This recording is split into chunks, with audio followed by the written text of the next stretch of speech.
Previously on Secrets, Crimes, and Audiotape. They say it all the time, couples.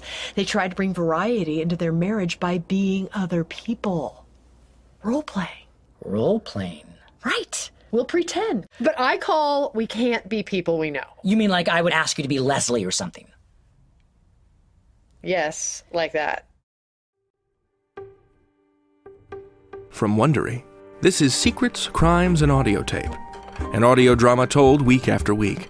I'm David Reinstrom. What's your secret?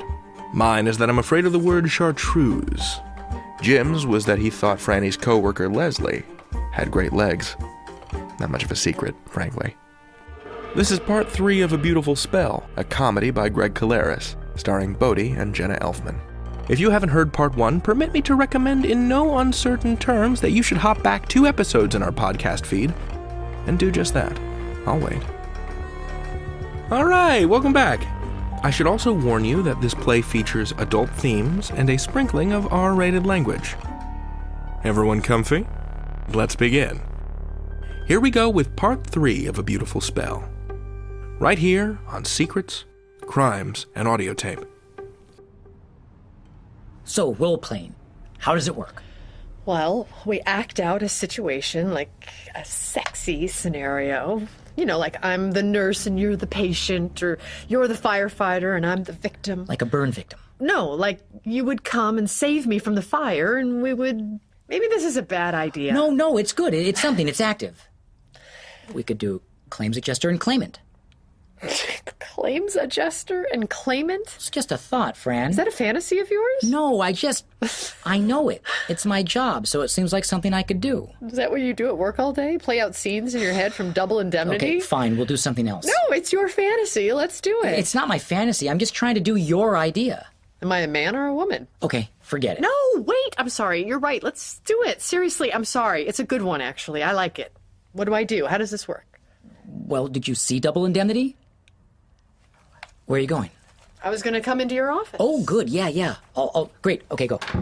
Oh, wait. Here, put this back on. Why? What, you're going to walk in my office naked? Okay. What are you doing? I'm setting the scene. Come on, go outside. Okay. Hold a minute. Come in. Hello. I'm sorry. I'm sorry. Let's go again. Come in. Hello. I have an appointment to see a claims adjuster. You know, to adjust my claims. Why are you talking like that? I was doing Barbara Stanwyck. Okay, yeah, well, just be normal, okay? Start again.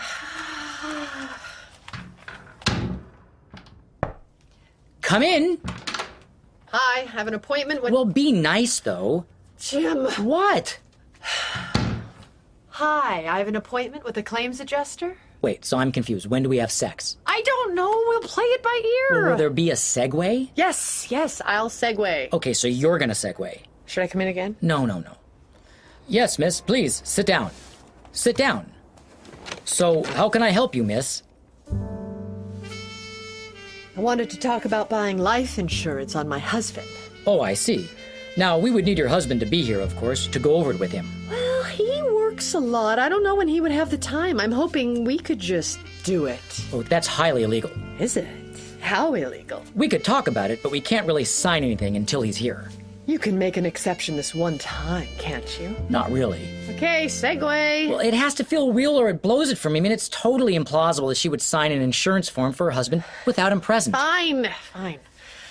See, Jim works all day. Jim? My husband. He works all day in the mines, and it's very dangerous. I worry sometimes that he'll be killed by a falling stalactite. Oh, are there stalactites in coal mines? There are in this one.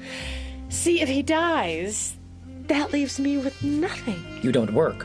I've been known to do my part, if you know what I mean. What kind of policy do you think you'd like to look at, Mrs. Carlson? What are my options? Well, for you, I'd say there's term life insurance and permanent life insurance. Which do you recommend? That depends. Term is less expensive, but will only pay the death benefit if the insured dies during the specified term of the policy. Now, there is a convertibility option, but Jim will end up paying a higher premium for the permanent plan.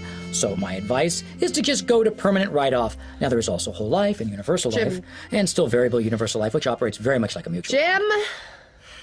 This is not working. Really? Because I was kind of getting into it. Of course you were. Well, I'm sorry my job bores It you. doesn't bore me. It's just that discussing life insurance is not my idea of foreplay. Well, I didn't finish telling you about the policy. God, you What? you were just gonna go through the whole thing. I want you to get the policy that's right for you. Term life insurance is when blah, blah, blah, blah. Okay. God, I think I'm slap happy. Jim, what are we doing? Trying. There are times, I think, when I don't mean it. I say it and I think I mean it because I always do, but sometimes I say it. I say, I love you, and I'm thinking about something else. I remember one time in particular, I said it. You were on your way to work and I said it, and I remember distinctly not thinking it. In fact, what I was really thinking was, where did I put the keys? I was going to be leaving soon after you, and I knew I'd need my keys, so when I said I love you, as I always do, I wasn't really thinking I love you so much as... Where did I put my keys? It has to take a toll, don't you think? All the times you say I love you and you're really thinking of something else? The words and the thoughts become one and the same, one a translation of the other. Would it help if I got one of those keychains that beeps whenever you lose them? It might. Would we sleep in separate beds? You mean like a 50s movie? Like Seth and Teresa? I can't sleep when you're not in bed. You left for that teacher's conference thing last year. I didn't get more than 3 hours a night. Would you stop calling me at 12:30? Not if you don't want me to. Would you stop making fun of my wardrobe? Never. All right. You know what we need? We just... Who did you say thought we were a great couple? Jim, it's over. Come Let's on, face who? it. Come on. Teresa and Seth? Besides them. Your sister. She lives too far away. For what? Who else? Leslie, right? Can you call her? She's on vacation. Where? The Bahamas. Who else? Why? We're too close to this thing. We need someone who knows us, knows what a great couple we are, and then we'll remember. Through their eyes, we'll see ourselves how in love we are. Paul and Louise? Perfect. Here, you call them. Okay. They're not answering. Oh, Louise! Hi, Louise. It's Fran. Franny? I'm sorry to wake you. No, I'm okay. Well, no, I'm not. I've got a bit of a... Jim and I have a bit of a... Ask her to come over. What? Ask her to come over.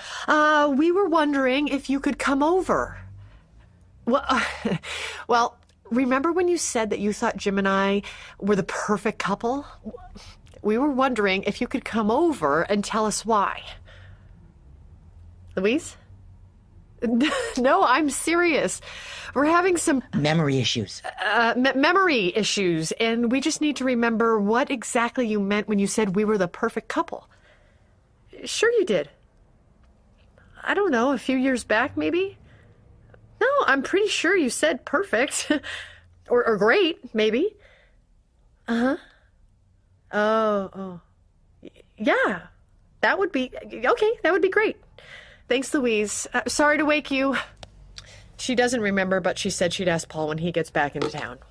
That's bullshit. Call her back. Jim, she doesn't remember. She said it. You just said she said it. Maybe I made a mistake. No, it's totally something she would say. Perfectly suited?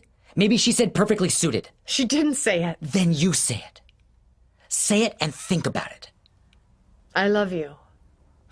I'm sorry. Jim, don't! Jim, stop!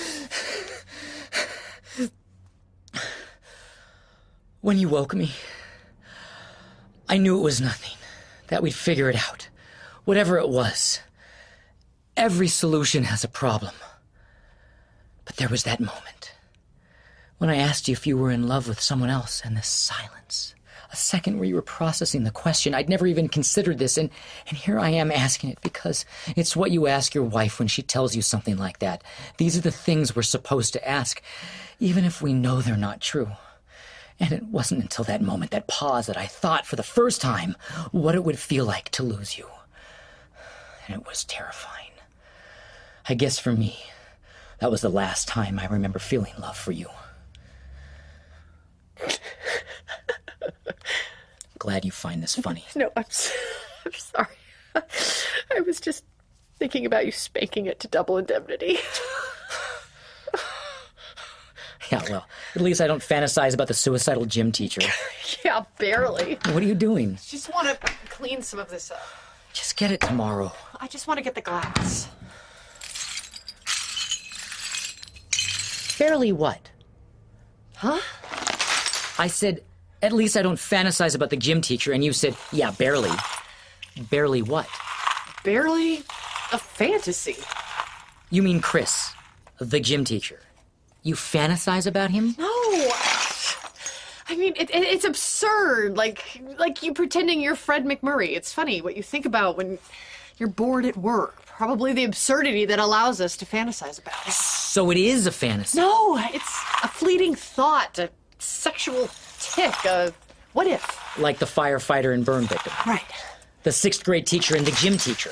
And health. Huh? He also teaches health. Jim, you're pacing. What is it? What? The fantasy, what is it? It's not a fantasy. The thought, what was it? I don't know. Is it sexual? Well, he's a gym teacher. It's not intellectual. Tell me about it. It's not like some long story I map out. It's A sexual tick, I know. just a stupid thought. Then tell it to me. No, Why? because this is stupid. How does it work? Is it just a quick fuck, or does he set up a bunch of those orange cones? Fine, you want to hear it? Yes. Fine. Okay.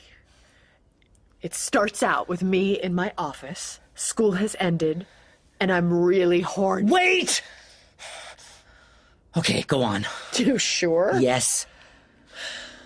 The final bell has rung. Oh, wait, stop. I can't. Jim, I'm just kidding. How long have you been attracted to him? I'm not! You just said you were. He works with me. He's the gym teacher kind of way. I've never heard of that way. Jim, God, I can't stop shaking. Jim, come here.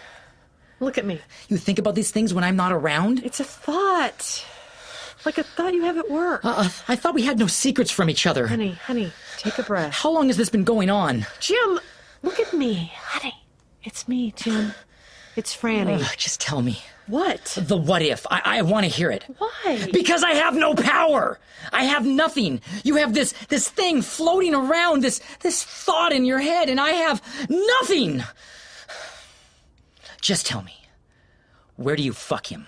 It's not really about that. What else is it? Dodgeball? The gymnasium. The gymnasium, of course. During school hours? After. After. And with his background in health, we know he has a working knowledge of the clitoris. Okay, let's stop. I want to do it. Come on, let's do it. Do what? Act it out. Come on. You're kidding. What? You just told me you think about fucking this man in the gym. Here's an opportunity to do it in a safe, non-threatening, less drafty environment. Jim, stop. No. This is good, Franny. We're just gonna do a little role play. I'll be Suicide Chris, and you be you. What do you say? No.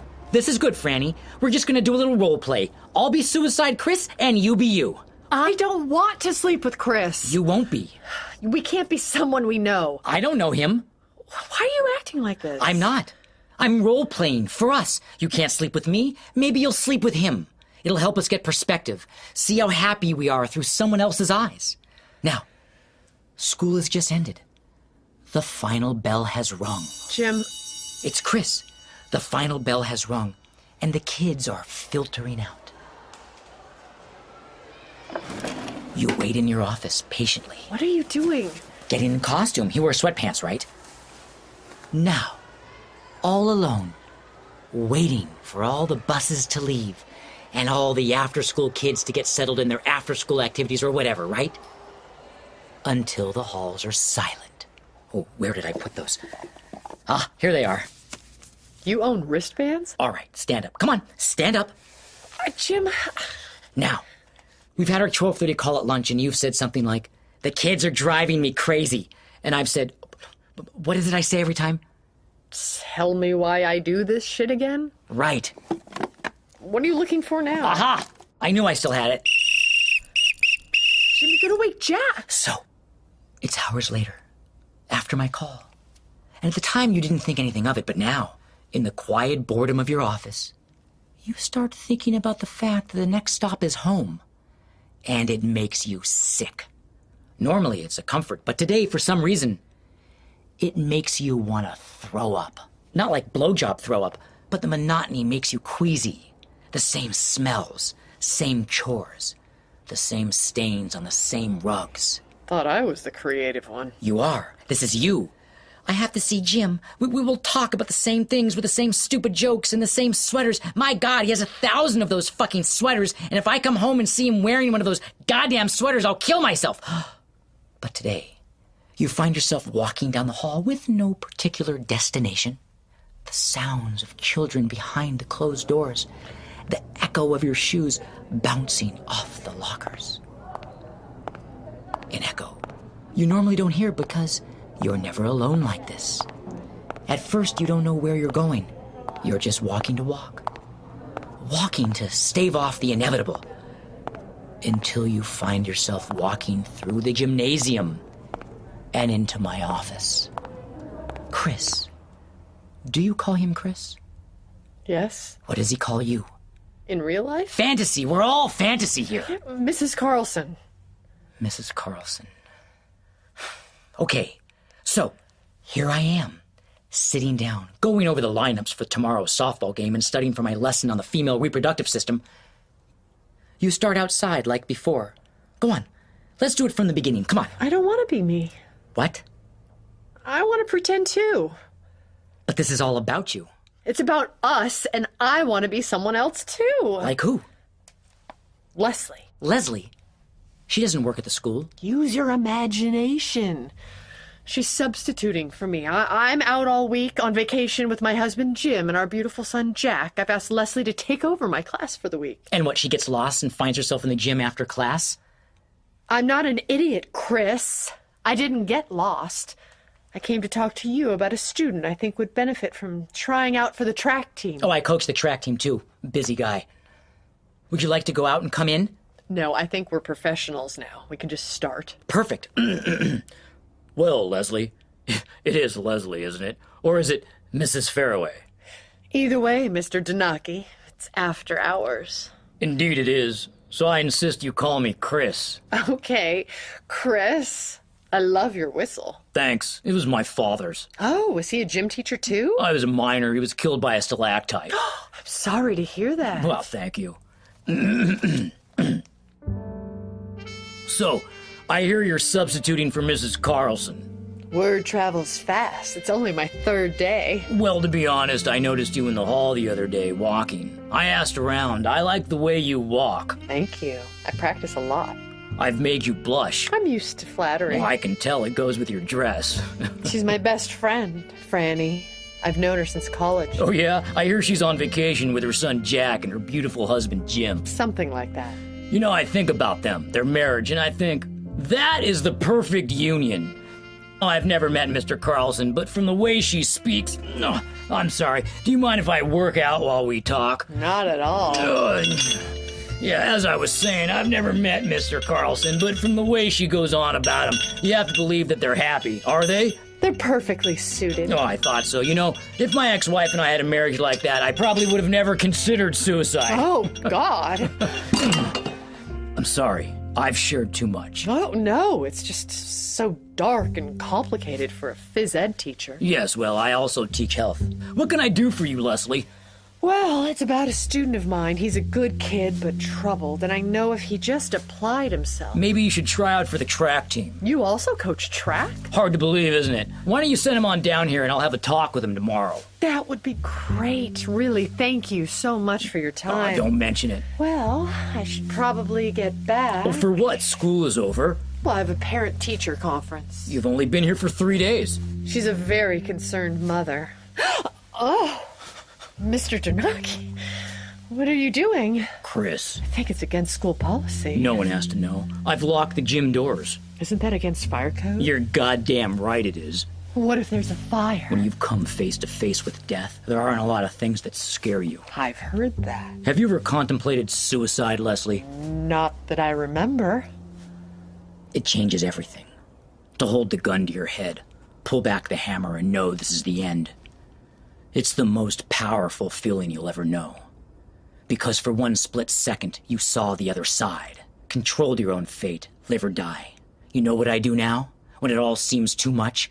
When the fear takes over? When I feel like I'm losing control of it? That any minute I'll be made insane by it? I say, hey, coach, let's get a hold of this. Let's get some perspective here. Because this is what my ex-wife would say. Get control. And I head it off by recalling that feeling. I place my finger to my head like it's a gun, like this, and I think, is it really that bad, Chris? Is it worse than death? Is it? Is not having her worse than blowing your brains out right now? Imagine, Dernacki, imagine that you're holding a real gun to your head right now. Does this make you feel any better to make it all go away with one squeeze of the trigger? Does it? And then I'm okay again, because I figure as long as death is worse, what is there really to be afraid of? And they let you teach here? Has anyone ever told you how sexy your legs are? She must have hurt you very badly. Who? Your wife. I don't want to talk about her. I heard she cheated on you. She was a slut. Must have been hard to know that she'd been lying to you, betraying you with someone from work. How do you know that? And everyone knew, didn't they? All of her coworkers, people you knew, hosted at your house, knowing what you didn't. A secret bond. I thought you were just a They substitute. would whisper in front of you, the gossip. You don't know what you're talking about. Must have made you feel so weak, so powerless. She didn't love him. But she loved you. Yes. That was what you had over him? That was your control? Yes. And you know this for a fact? That it was love? What else would it be? Well, I'm sure at one time it was, a long time ago. But how do you know then, for a fact? Because I knew.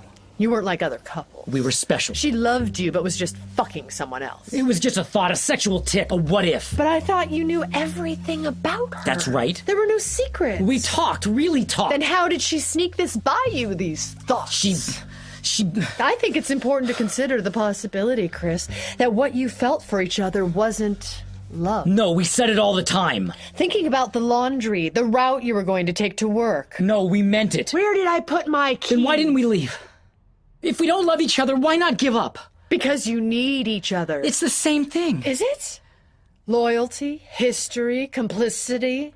There's no power in that. I loved her. You required of her, and she required of you to understand her, to ground her, to comfort her, to do the taxes, to tell her she's pretty when she feels like shit, to raise her child. Stop. To stroke her hair when the doctor finds a lump. This is not love. This is need. This is routine. No. Then there's no power in need. No passion in routine. We chose to love each other. You don't know who you are without her. I'm the pragmatic one. Only because she says so. Shut up. Just shut up right now, or I'll shoot. That's not a gun, Chris. That's your finger, remember? No, it's not. Stupid finger with your stupid hand. I don't want to hurt you. You can't hurt her, Chris. You are powerless without her. It's not true. You need her to tell you who you are, what you are, Shut why your stupid you fucking are. face. Bang!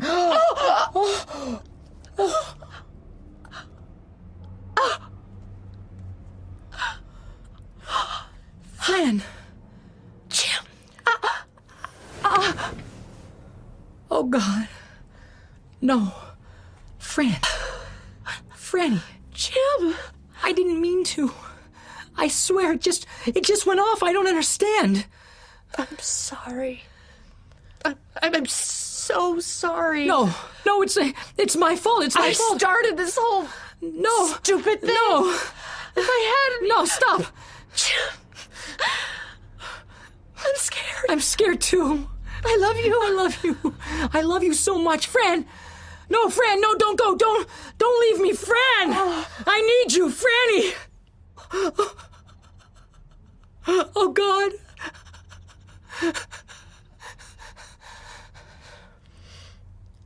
And I put my finger to my head like this. Bang.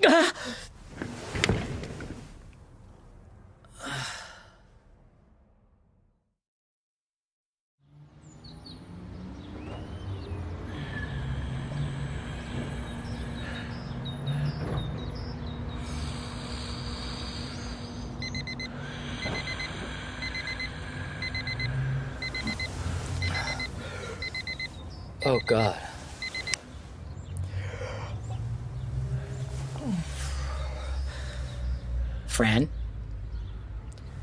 Franny, honey. What time is it? 6:30. Oh, shit. Really? Why don't you take a shower? I'll get Jack ready for school. It's Tuesday? Yeah. Oh, thank God. Thank God. I'll make some coffee. Thanks, sweetie. Wait, is today show and tell? No, it's Friday, isn't it? I don't know. I'll ask Jack. Make sure he has his picture for art class. Oh, and make sure he eats this morning. He promised yesterday if I let him go without finishing, he'd finish it today, so don't let him forget. Mm-hmm. We have that chicken from the other night I can make for dinner, so... No, we have plans. Remember, we're meeting Seth and Teresa for drinks. That's tonight? Okay, I'll call Denise. No, I don't like Denise. She smells tangy. What? I don't know what it is, but it's weird. I don't trust her. Well, she's a good babysitter, tangy or not. I don't want Jack to have to smell her all night. Fine, I'll call the other one. Thank you.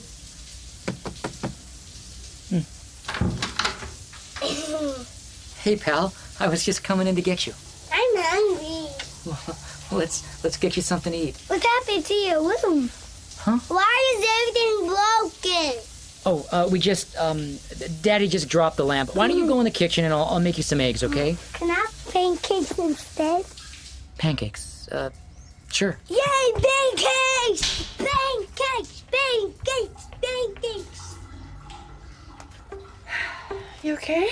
Huh? Yeah, I'm just gonna make Jack some breakfast. Great, call me later. Yep. Love you. Love you too. Stay tuned for scenes from the next story on Secrets, Crimes, and Audiotape.